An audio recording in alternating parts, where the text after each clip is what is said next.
ख़वातीन इस्लाम माह शाबान से हम गुजर रहे हैं। प्यारे नबी करीम सल्लल्लाहु अलैहि वसल्लम इस माह में कसरत से रोज़ा रखा करते थे। इसके कई वजूहात हैं। एक तो वजह यह है कि रमज़ान की तैयारी अल्लाह के नबी अलैहिस्सलातु वस्सलाम करते थे,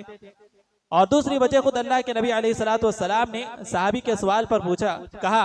उसामा बिन ज़ैद रज़ियल्लाहु तआला अन्हु ने कहा कि अल्लाह के नबी आप शाबान में इतने रोजे क्यों रहते हैं? फरमाया कि ज़ाका शहरुन यग़फ़ुलु अन्नासु अन्हु बैना रजबिन व रमज़ान, यानी ये वो महीना है शाबान का जो रजब और रमज़ान के दरमियान में आता है, और लोग इसमें अक्सर गाफिल रहते हैं, यानी अल्लाह रब्बुल आलमीन के इबादत से गाफिल रहते हैं। और जब इंसान जब सारे लोग इबादत से गाफिल हो जाएं और वैसे में अल्लाह रब्बुल आलमीन किसी को इबादत की तौफीक दे तो उसका अज्र और सवाब और बढ़ जाता है। जैसा कि अल्लाह के नबी अलैहिस्सलातु वस्सलाम ने फरमाया, अल इबादतु फिल हरजी का हिजरती इलैया, यानी फितनों के जमाने में इबादत करना गोया कि मेरी तरफ हिजरत कर कर आना है। जब लोग गाफिल हो जाते हैं अल्लाह रब्बुल आलमीन के इबादत से, जब शहवात के पीछे पड़ जाते हैं, जब दुनिया के पीछे पड़ जाते हैं और अल्लाह रब्बुल आलमीन के इबादत से गाफिल हो जाते हैं, ऐसे में अल्लाह रब्बुल आलमीन जिनको तौफीक दे कि वो इस्तिकामत से रहते हैं और अल्लाह रब्बुल आलमीन की इबादत करते हैं, तो यकीनन उनका अज्र और बढ़ जाता है। इसीलिए अल्लाह के नबी अलैहिस्सलातु वस्सलाम ने तहज्जुद के एहतमाम करने का हुक्म दिया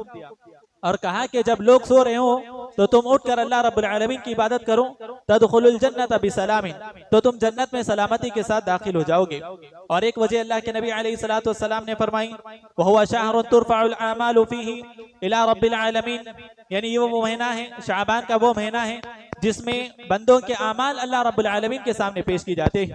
और मेरी ख्वाहिश ये है कि मेरा अमल जब अल्लाह रब्बुल आलमीन के सामने पेश हो तो मैं रोजे से रहूं। आयशा रज़ियल्लाहु तआला अन्हा फरमाती है, मा रअयतु रसूलल्लाह सल्लल्लाहु अलैहि वसल्लम इस्तकमला सियाम शहरिन इल्ला रमज़ान, मैंने अल्लाह के नबी अलैहिस्सलातु वस्सलाम को मुकम्मल महीना रोजे रमजान में रहते हुए देखे।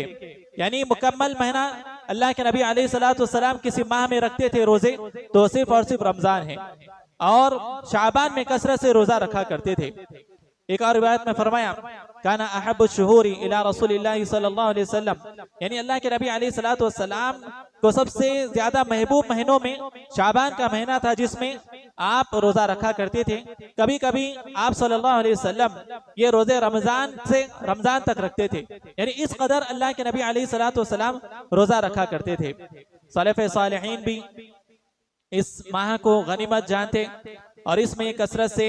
अल्लाह रब्बुल आलमीन की इबादत करते। फरमाया अनस बिन मालिक रज़ियल्लाहु तआला ने, कानल मुस्लिमूना इज़ा दखला शाबान, जब मुसलमान शाबान में दाखिल होते या शाबान जब दाखिल होता तो सलफ़ सालिहीन कुरान की तिलावत कसरत से करते और अपने मालों से ज़कात को निकालते ताकि कमजोर मुसलमानों को तैयार किया जाए रमजान के लिए, रमजान की इबादत के लिए। लिहाजा इस माह में कसरत से कुरान की तिलावत करनी चाहिए, इसी तरह सदका व खैरात कसरत से करना चाहिए और कसरत से अल्लाह रब्बुल आलमीन की नफिल इबादत करते जाना चाहिए ताकि हम रमज़ान में अपने आप को तैयार कर सके, खुशू और खुजू के साथ अल्लाह रब्बुल आलमीन की इबादत कर सके। सलफ़ सालेह ने इस माह को शहरुल कुर्रा कहा, यानी पढ़ने वालों का महीना, यानी कसरत से कुरान पढ़ने का महीना। इसी तरह जिनके रोजे गुज़िश्ता रमजान के छूट चुके हैं वो इस आने वाले रमजान से पहले अपने रोजों को मुकम्मल कर ले। आयशा रज़ियल्लाहु तआला अन्हा के ताल्लुक से आता है, वो खुद फरमाती है, काना यकूनु अलैहि सौम मिन रमजान, यानी मुझ पर रमजान के रोजे बाकी रहते, यानी गुज़िश्ता रमजान के, फमा अस्तती अन अक़ज़िया इल्ला फी शाबान, तो मैं उस छूटे हुए रोजों को शाबान में मुकम्मल कर लेती। तो इसे मालूम हुआ कि जिन पर गुज़िश्ता रमजान के रोजे फर्ज रोजे बाकी है मर्द और ख़वातीन पर, तो उन्हें चाहिए कि वो आने वाले रमज़ान से पहले उन रोज़ों की क़ज़ा कर ले, उन रोज़ों को मुकम्मल कर ले। अगर बगैर किसी शरई उज़्र के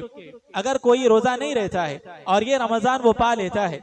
तो इस रमज़ान के बाद उसे जो रोज़े छूटे हैं उसके भी क़ज़ा करना होगा,